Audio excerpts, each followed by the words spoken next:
Bonsoir, bienvenue sur Mon Financier. Séance de nette baisse aujourd'hui à Paris qui a subi des prises de bénéfices assez appuyées en réaction à des statistiques décevantes qui ont été dévoilées d'abord en Asie avec des statistiques vraiment mauvaises, notamment en Chine, avec un PMI qui s'inscrit largement sous le seuil des 50 points. Donc ça veut dire que l'économie chinoise est en contraction dans le secteur manufacturier. Et puis on a également une croissance qui a marqué le pas en zone euro, entraînée notamment par la contre-performance de la France, l'économie française qui a complètement marqué le pas au mois de mars. Et puis aux États-Unis, les statistiques elles aussi sont décevantes. Du coup, la macroéconomie a un petit peu pesé sur la tendance. Le CAC lui abandonne actuellement 0,8%.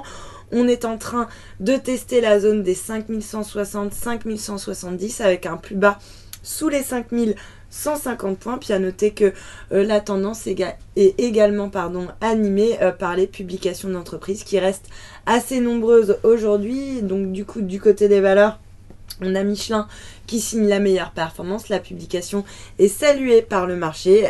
Michelin qui grimpe de 6,4% à 102 €. Et puis dans son sillage, on a Valeo qui s'adjuge également 0,68% à 148,10 €. Pernod Ricard qui évolue également sur de nouveaux sommets avec un gain de plus de 2% après la publication de ventes meilleures que prévues au troisième trimestre. Pernod qui a profité des effets de change favorables. Et puis parmi les plus fortes hausses se distingue également ArcelorMittal sur lequel on vient de faire un conseil. Le titre gagne 1,2% suivi de Technip qui s'adjuge donc 0,7%. Technip qui a également publié ses résultats. Alors ils sont plutôt bons dans l'ensemble, mais quand même très contrastés en fonction de la branche sur laquelle on regarde les résultats, avec notamment une contre-performance dans la branche Subsea. Et puis sur le SBF 120, le changement de direction fait cogiter les marchés. Altran bondit